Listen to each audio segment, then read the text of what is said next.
So I'm just going to go ahead and start the video.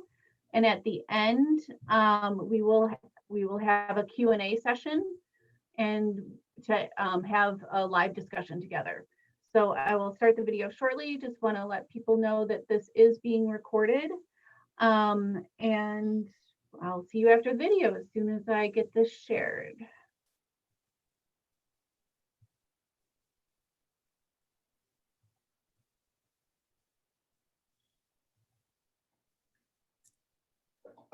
Hello, colleagues. I am Michelle Kelly, and I am currently serving as the chairperson of the State and Regional Relations Committee of ACRO. And as such, I'm here to welcome you and lead this session, which is session 13494, titled State and Regional's Best Practices, Organizational Structure, and Financial/Legal Matters. So I just want to talk very briefly about how this came to be and what the next 50 minutes or so will look like. So the State and Regional Relations Committee of ACRO, its role is to work with the officers of the state and regional organizations from throughout the country to provide best practices and professional development opportunities for those officers so that they can then go back to their organizations and provide that information to their fellow officers and their members as well. So it's really a way of networking and learning how to run the organizations as volunteers. We're all very busy, and it's really a sounding board to hear what other people are doing and how you can maybe do things differently and more effectively. And that's what we try to foster with our committee by having this type of workshop and other types of things. The 3 sessions that are being offered as best practices for state and regionals during the annual meeting were originally developed and created in the fall of 2020 and run as 3 virtual workshops. And they were created to take the place of the leadership meeting that usually happens in the summer for state and regional officers that can attend. We decided to take the chapters of a book that was created by Stephen Smith and Patty Mathey, the State and Regional's How-To Guide, to take chapters from there and create them into videos that could be played and then have live Q&A afterwards. So that's what we did in the fall, and it was pretty successful. So we decided to take the same videos and offer them here at the annual meeting as well. So special thanks to many people, Steve Smith for helping write the guide, edit the guide, and also for the awesome video that you're about to see here. And also to all of the presenters that wrote chapters and did the corresponding videos. Many of them are with us during the conference who will be able to be available at the live Q&A, and also the facilitators who will be helping facilitate the questions on the live Q&A.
Hi, I'm Steve Smith, the University Registrar at Adelphi University, and one of the co-authors of the Organizational Structure chapter of the State Regional Guide.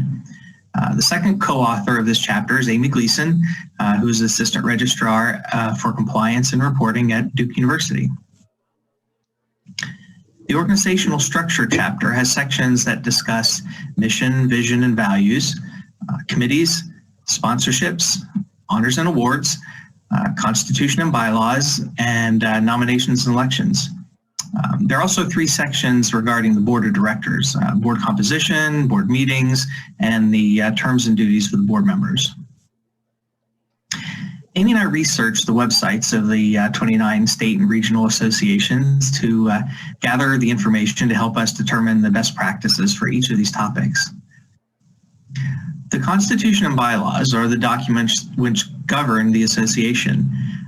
The Constitution should provide the basic outline, defining the association and determining its scope and structure. Bylaws should provide the details of how to carry out the vision established in the Constitution.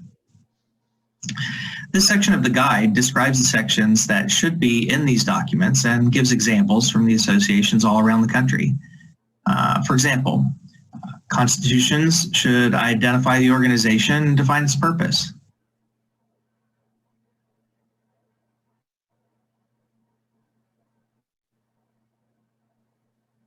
The Constitution should outline who's eligible for membership in the association, while the bylaws then can provide the further details, such as the categories of membership, voting eligibility, annual dues, etc. Officers should be defined in the Constitution. Bylaws often address committees and meetings, as well as fiscal, legal, and parliamentary items. All constitutions and bylaws must describe the process by which they are amended. And typically, terms for amending the Constitution is much more strict than for amending the bylaws. A mission statement should articulate what an organization does and express the values that are important to the association. Surprisingly, we didn't find a lot of mission statements online for state and regional associations, but for those who do have mission statements online, the most common themes expressed are the promotion of higher education, the offering of professional development opportunities, networking and the exchange of ideas, and the sharing of information. A board of directors or executive board or executive committee, that's the collective group of people who oversee the activities of the association. The size of the state and regional boards range anywhere from 4 to 14 members, but the average size is 9. Ironically, or interestingly, the only position that all 29 boards have is president. Though most include a president-elect, a past president, a secretary, and a treasurer. Other positions vary by association, but can be grouped into 2 main categories, representative or functional. One type of representative board member is by job duty, while another represents a specific geographic area. Common functional board members work in areas such as membership, professional development, technology, and communications, though the guide expands on even more areas. Now, based on the 29 state and regional associations, a representative example of what a board might look like is this.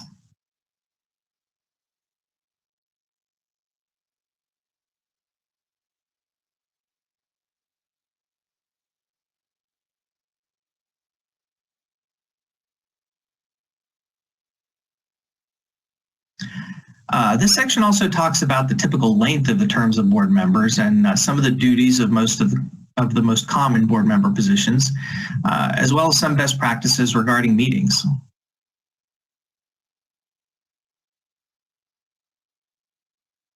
Most associations have a nominations and elections committee that seeks and determines the nominees for the available board positions and oversees the elections.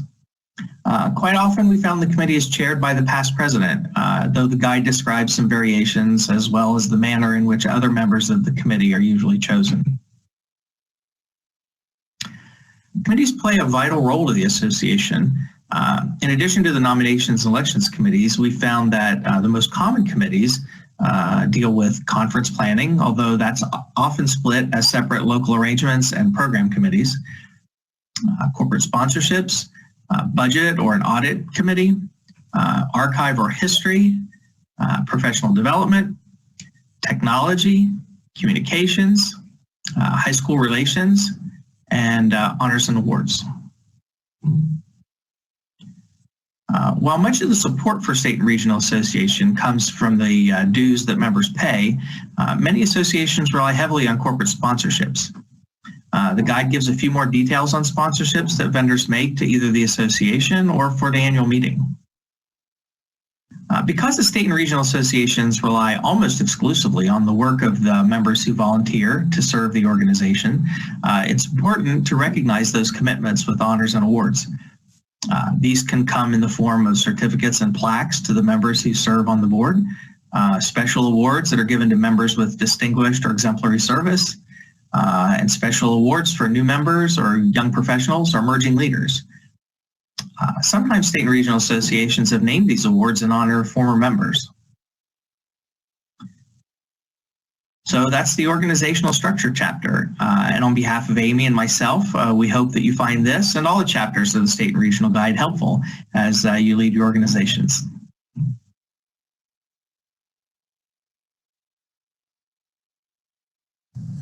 Hello, I'm Carol Harrison from the College of Southern Maryland, and I wrote the chapter on legal and financial matters for the State and Regional Guide. My experience in a regional ACRO began with assisting in the founding of CAP ACRO and later becoming a president of that organization. To be completely transparent, I have no legal or financial background. I have a degree in history in my undergrad, my master's was in counselor education, and I'm currently studying community college leadership in my doctoral program. But does it count that I married a finance guy? My dad has a law degree. But seriously, I begin with that background to be completely transparent and to emphasize that regardless of your education or your training background, you can navigate your organization through its needs in legal and financial matters. I myself, with the help of my treasurer, completed the paperwork for CAP ACRO to earn their tax exempt status. If I can do this, anyone can. So let's begin. This chapter has 4 parts, and we're going to jump right in. So the obvious advantage to applying for tax exempt status is that having this status will allow your organization to be free from tax at the federal, state, and local level, saving the organization thousands of dollars. This isn't a very complicated process. The IRS provides great references for you, a publication that they've developed on how to apply for this. There's a checklist for the form that you have to complete, and then also some information on applying for tax exempt status for nonprofits. All of these are really helpful for you to get started. To begin applying for tax exempt status, your organization has to be either a trust, a corporation, or association. And all this more than likely you have already developed when your organization was first established. When you read through some of the code, you must meet one of the exempt purposes of an organization as defined by the IRS. Your organization cannot be organized or operate for the benefit of private interest, and you're restricted in how much political and legislative lobbying activities that. When you start the process, besides reading all the important information, you're going to file Form 1023. There is a fillable PDF that you can get online that's extremely helpful.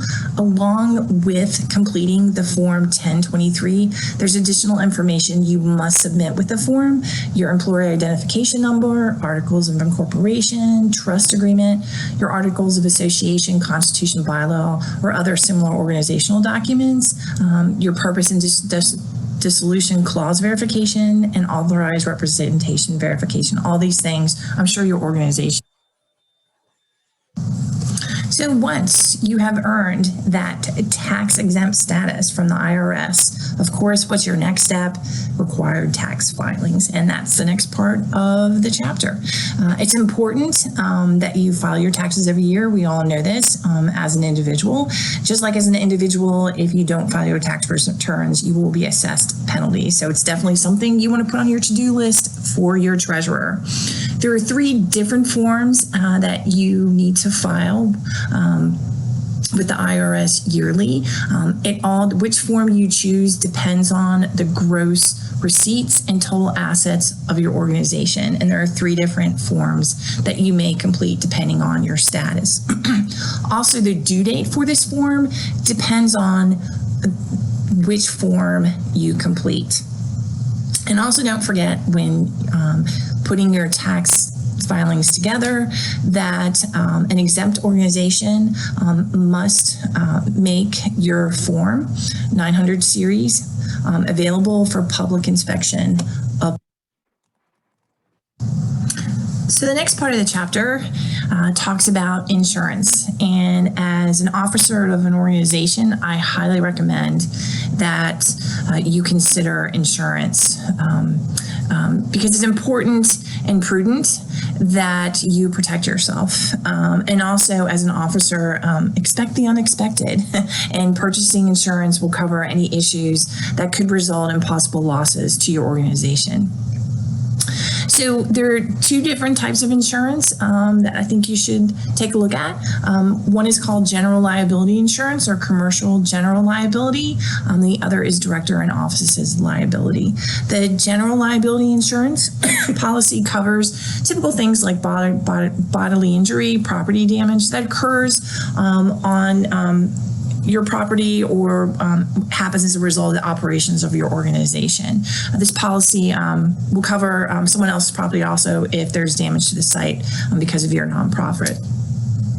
The directors and officers liability policy is important to consider because this type of insurance is going to protect any member of the directors or officers group when a lawsuit is filed against one of these members. With insurance, always keep in mind that it's important to keep ourselves safe from possible litigation.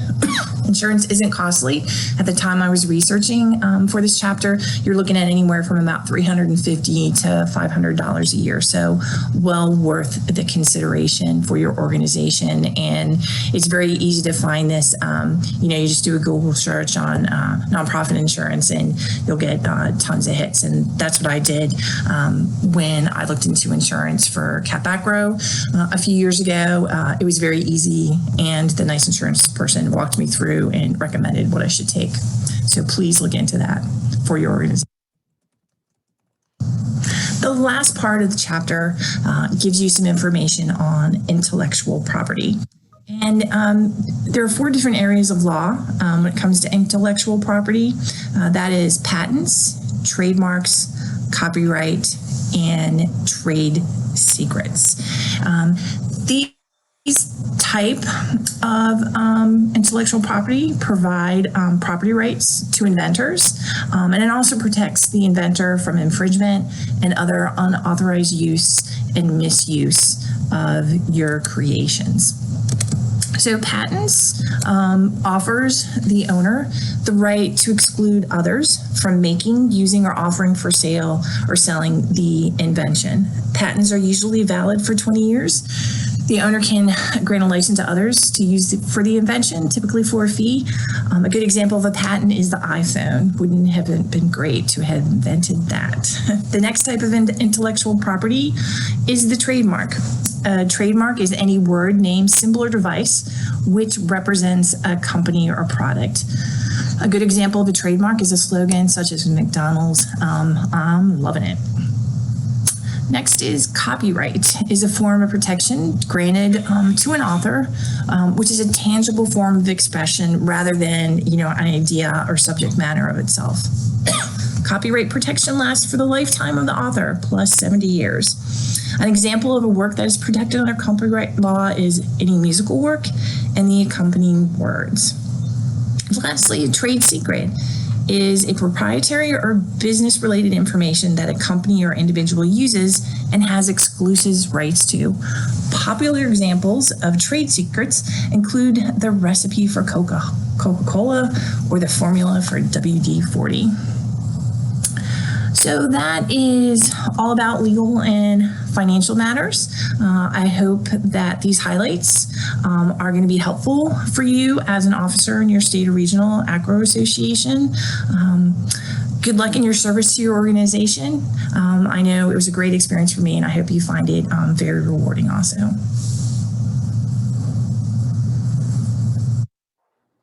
Okay, so I hope you found those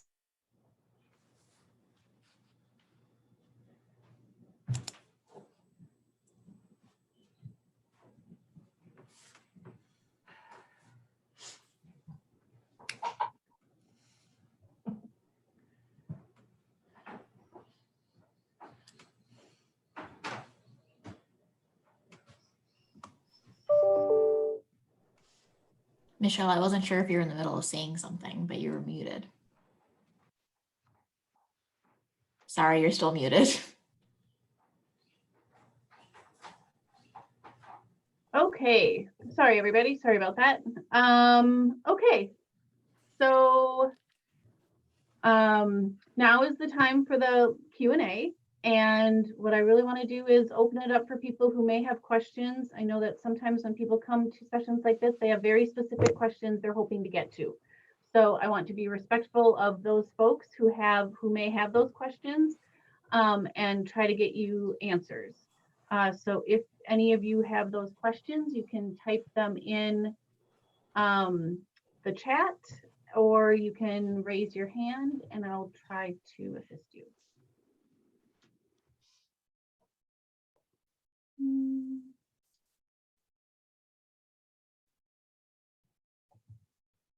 Nobody has any burning questions they want to ask?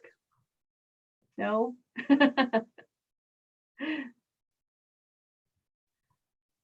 think what I'll do then is try to foster some discussion. And I was jotting down some notes during the video about the board of directors that is on for an organization. I think is so critical to how it runs. And Steve did such a great job of describing how boards of directors generally function and the different roles that are generally on them. One thing that came to mind for me as he was talking was that in Wisconsin ACRO or WACRO, one of our predecessors put together a handbook of each position in the board of directors, and then a yearly calendar for the responsibilities of that person throughout the year. So as I became president-elect a number of years ago, I was able to go to that handbook and see, oh, president-elect, you do this in January, and you do this in June, and you do this in August, and it just went right down the list. And I thought that was really helpful. And then when I moved to president, it was the same thing, that guide was there, and then we would keep it up to date as a team. So I don't know if others have anything they'd like to share in that regard, or ideas on what worked well for your organizations. I'd appreciate some give and take here. So Michelle, I'll jump in and just say that I'm going to go right to the middle of the country, and I'm going to single out Kansas and Missouri both. I don't know if there's anyone here from one of those organizations, but Kansas, while we were doing this research, provided us with similar to what you're talking about, Michelle, provided us with a handbook that I know they're willing to share if anybody wants to reach out. Kind of similar, it gave outlines for things that were on the list of responsibilities for every officer so that they would know what they needed to do each year. And I also singled out Missouri because when we were building Cap ACRO, we looked at Missouri a lot because they were basically the same size as Maryland, the same number of schools, the same almost the same breakdown with publics and privates and community colleges. So it kind of seemed similar to base them on us. So I researched their website a lot, and there is a lot of great information. So if there's anyone here from Missouri, I thank you too for putting a lot of great information on your website. So those are two good resources to use. And since we're speaking of boards, I will mention too, this is something that came up in yesterday's discussion. And I think it just shows how these things are ever changing, right? This book was written, we started it probably 3 years ago. It took a couple of years to get it finished and published. But in that time, things are starting to change already. And one of the things that we're seeing more of is a treasurer-elect, because it's kind of hard to just pop a new treasurer in, especially after listening to all the things that Carol just told us, right? And we know there's a lot of responsibilities there for a treasurer. So we know there are a few organizations that have created a position on the board called treasurer-elect, and they serve for a year working with the new treasurer. And we also heard one yesterday that created one called past treasurer. So they kind of do it the opposite way. They bring the new treasurer on as treasurer, and they have a past treasurer for 1 year or one term. So anyway, just pointing those out. Yeah, thank you for that, Steve. And from yesterday's discussion as well, I didn't say this during that discussion, but in Wisconsin, we opted to not create a specific position, but to put a statement in the description of the treasurer position that there's an expectation that they stay on unofficially for a year or two or whatever they're willing to do to help the new treasurer coming in. So the same idea, but we chose not to create a formal position. This is an FYI. Carol, in your organization, have they done anything like that with the treasurer position that you know of? No, I don't think Cap Acro has done that yet.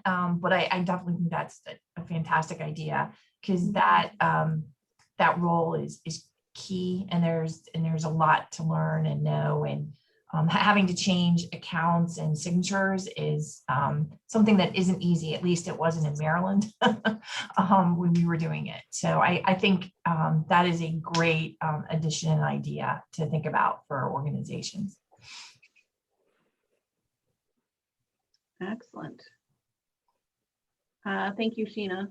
I see your text here that she has some background noise, but she thinks the elected positions really help transition in the new members. And PACRO has created the position, and UMACRO. So yeah, it definitely sounds like something that's happening in many of the organizations. Has this triggered any questions or topics for anybody that you'd like to raise your hand or chime in? No? Okay. Another thing that I don't know why I keep thinking about the board of directors here, but I'm thinking of the board of directors. The role of somebody who's responsible for the technology at your annual conferences. That's something that Wisconsin does not have, and it's been problematic because you know, the hotels and the conference centers can charge so much for that service, and I know that other organizations do. So I thought I'd mention that. Somebody had their hand raised. I saw a note. I did, Michelle, but if we've moved on, that's okay. I'm sorry, I don't see who says this. Who's saying this? That was Rebecca. Sorry. That's okay. No, go ahead. Please do. I just wanted to chime in. Tina and I are both on here from PACRO, and we were very interested in the kind of the legal presentation. We're in the process. It's kind of been a slow process just because, number one, it takes a lot of time and it's never an emergency, so it's always on our back burner. But we're in the process of changing from a 501c6 to a 501c3. And I'm just curious if there's any other state or regional organization who has done that. We have been in contact with our Pacific Northwest region of NACAC who has done that, and that's been helpful to get some guidance from them. But I'm just curious if anyone else has made that transition and might be able to give us a contact name so we could maybe get some ideas from them. We participated in the legal webinar for regionals that ACRO had. Gosh, it's probably been almost 2 years now. And we got some decent advice there, and we actually talked with that lawyer after the call to get a little bit more information. But I just thought if anyone has done that or gone through that process, it would be lovely to know that and maybe have that resource available to us. Yeah, I can speak for Wisconsin that we have not gone through that process, largely because it seems quite daunting, truth be told, when I was on the board anyway. And I don't know that I know of other organizations that have either, but I am putting this down as a topic of interest that we could perhaps pursue and try to get further guidance. You said that you worked with Acro Legal already. Maybe we can ask them for some guidance again and maybe put together something comprehensive to provide organizations. Carol, And I might just be curious how many are 501c3 versus C6. That would be maybe useful information for different regional organizations to know. okay, yep.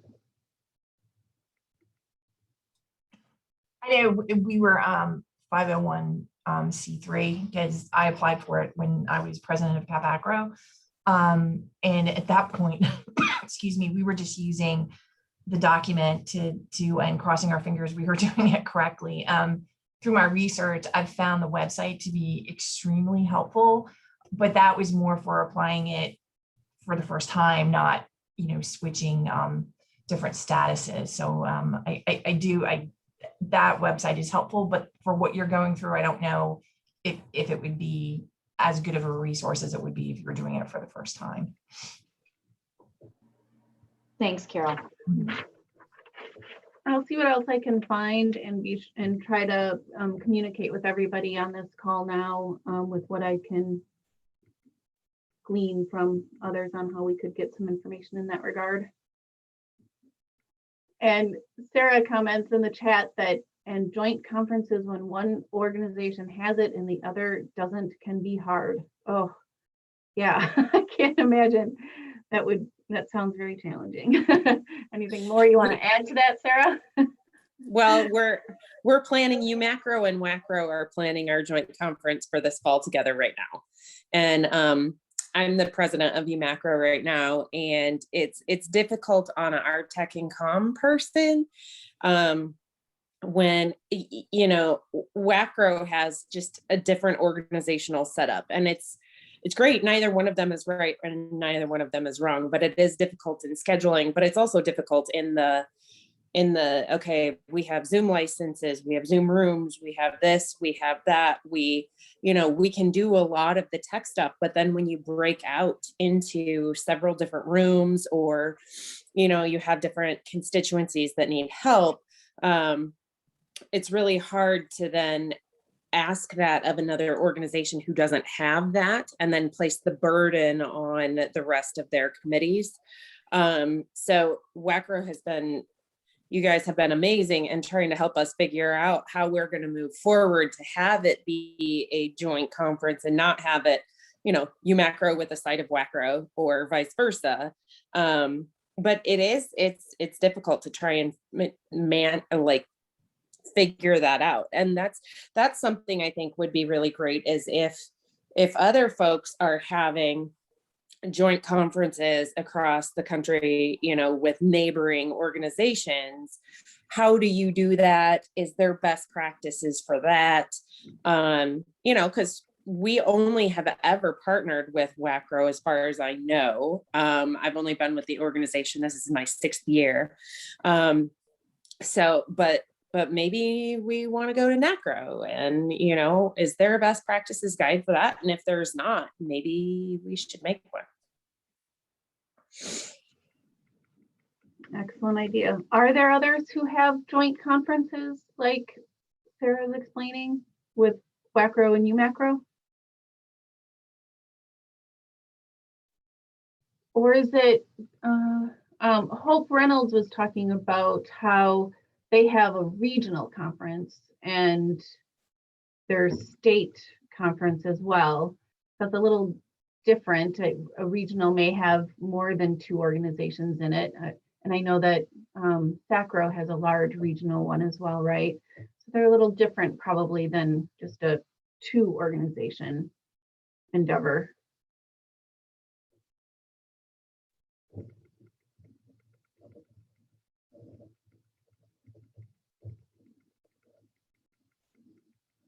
Yeah, so Sarah's what triggered that thought, the tech position, that WACRO doesn't have a tech position and your organization does, and the awkwardness of that. Yeah, and I mean, we instituted a treasurer-elect, but our treasurer, it was just kind of a general comment. Yeah. Our treasurer is a 3-year commitment, I think, and so we don't always have a treasurer-elect, right? It's only every, Mhm. 3rd year or whatever.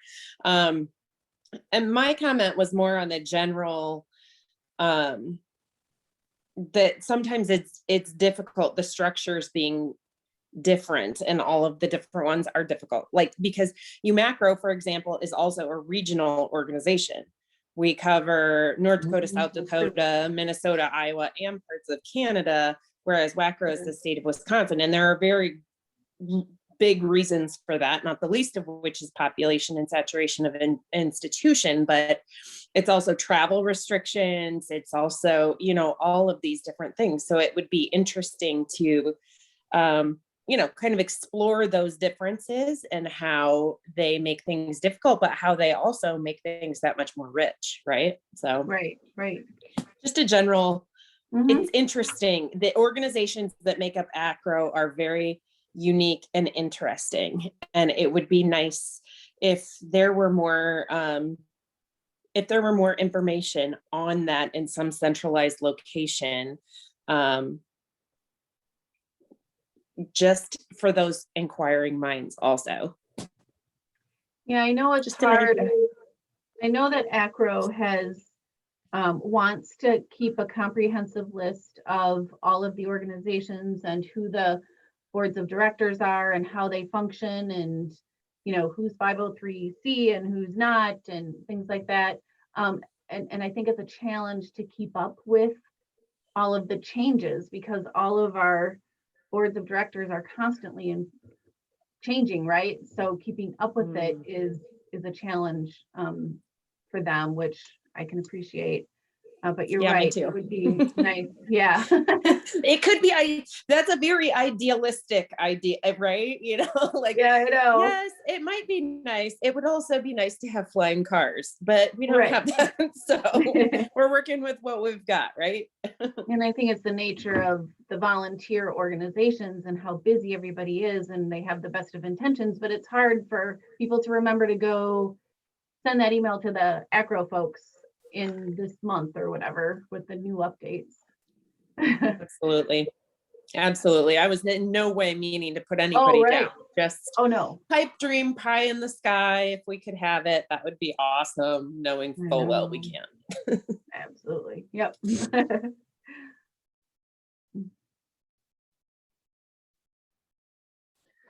So Michelle, other thing that I'll point out, I know that one of the positions we attempted when I was at CapAcro was a vice president for legislation and policy, or legislation and compliance. I don't know, Carol or Kristen, maybe you can help me out if you remember. But I don't think they have that position anymore. But it was kind of an attempt to figure out a way to get people involved with the legislative process. And I know that, and maybe we were a little before our time, I don't know, but I know that, just saying on Bill Gill's behalf for ACRO, he's looking for ways to get state and regional associations involved in legislation, in affecting legislative change. And I think that if there is a position, whether it's on the board, such as a vice president of legislation and policy, or a chair of a legislation committee or something like that, but somebody to be at each state and regional association that would be the champion of this, that would have communication with Bill and the home office there in DC, that could then be that conduit between ACRO and the members of the state and regional associations, so that they can affect change. So like I said, whether that's a board position or a committee chair or something, I think that would be very helpful.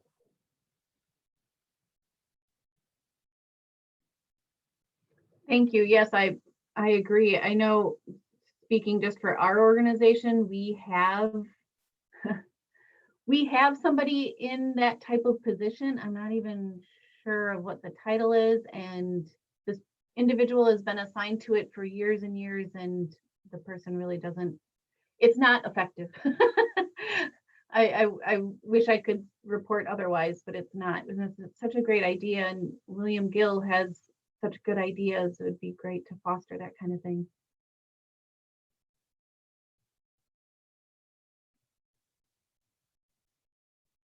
Any other topics people want to bring up?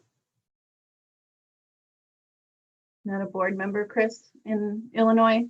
The president is supposed to reach out to that person for updates. Yeah, I was thinking it seems like the president or past president might be a logical person to be given those responsibilities, that responsibility. I think the one thing I'd like to bring up, as I was rereading the chapter this morning, especially given what we've gone through the past year, is the importance of having some kind of general insurance, liability insurance for your organization. I'm sure everybody has had to cancel an in-person gathering, and that can be quite expensive if you haven't potentially written your contract the right way, or just, that's just one thing that I've kept thinking about, is the jeopardy potentially and financially you could have put your organization in, because who would have thought to put pandemic as a reason that you have to cancel. And hopefully your vendors, are willing to work with you. But I think now more than ever, it's not that expensive. And it's really worth a few $100s to cover not only you as a volunteer in your organization, but to make sure that your organization continues if you have to cancel something that potentially could be very expensive for the organization. Yeah, I think that's an important point, Carol. Not only with state, but I think the National Association learned that a hard lesson with that in 2008 when the economy tanked and all of a sudden everybody lost their budgets and couldn't attend. They had an issue for the national conference. So yeah, it's very important because you just never know whether, who would have guessed that the economy would lead to the entire country, everybody cutting their budgets. And ACRO in 1 year dropping from 3,000 to 2,000 people, right? Who would have ever predicted a pandemic? You just never know. So I think that's a good point, Carol, that insurance is very important.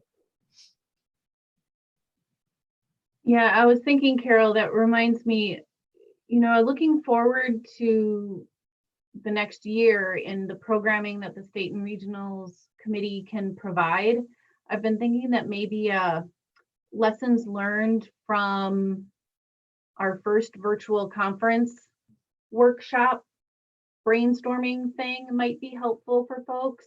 And one of the big pieces of it, I think, would be contracts and what to look for in contracts, and to make sure that this clause is there or that this clause is not there.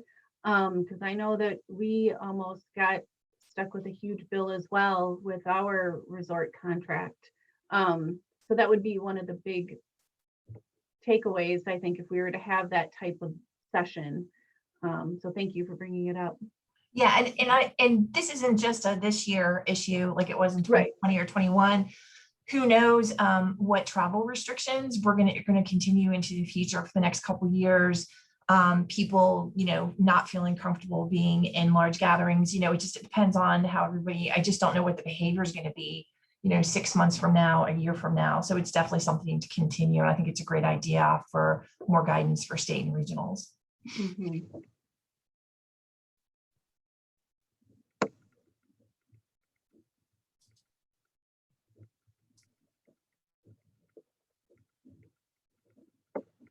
Yeah, I know. I really empathized with our president at the time of WACRO.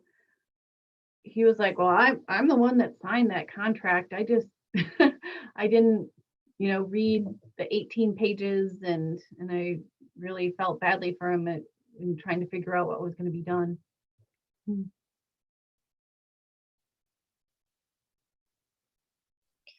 With our joint conference, is that what you're talking about? No, this was the one that would have been by ourselves last year. Okay. Yeah, because we ran into the same problem because this fall ours is also going to be virtual, not the least of which is because we wanted to offer it free of charge so that folks could come to ACRO. But WACRO was wonderful in engaging a professional who had helped with that sort of site management thing before and has helped us get out of that contract. So it didn't even have anything to do with insurance as much as it did with a professional contact that was super helpful. So I know that a lot of organizations don't want to spend the money to work with a consultant like that, but in this case, it was well worth it. And I don't know who found that contact and where exactly she was from, but it doesn't cost us anything because she gets a cut from whomever we do contract with. So that's how she makes her money. But she was really invaluable in helping us get out of our current contract and make an agreement that we would go back to that place in 3 years. And when we did, and when we signed that contract, it had different provisions in it. Definitely. Yeah, she knows her stuff. I'm not sure if there are people in other organizations or other parts of the world or the country that do that same thing, but she was phenomenal. Right. She really was I was somewhat removed from what was happening, but I know that she was really invaluable. I might try to find out what her title is, what that role is, and email this group as well, because I want to email about the tax exempt stuff too. So yeah, I think George has all that information. Yeah, I think so. Yep. Yeah. Okay. I think we are just at time, folks. I hope you found this helpful. I hope that you'll be hearing from myself or the State and Regionals Committee more in the next year for more opportunities. I do think this virtual world that has been opened up to us is a good opportunity for those of us that work in the organizations to be able to network more easily and more often on things. So Chris and I are on the committee and we'll try to put things together that will be of benefit to the members. So thank you for your time today and enjoy the rest of the conference. And thanks, Steve and Carol, again.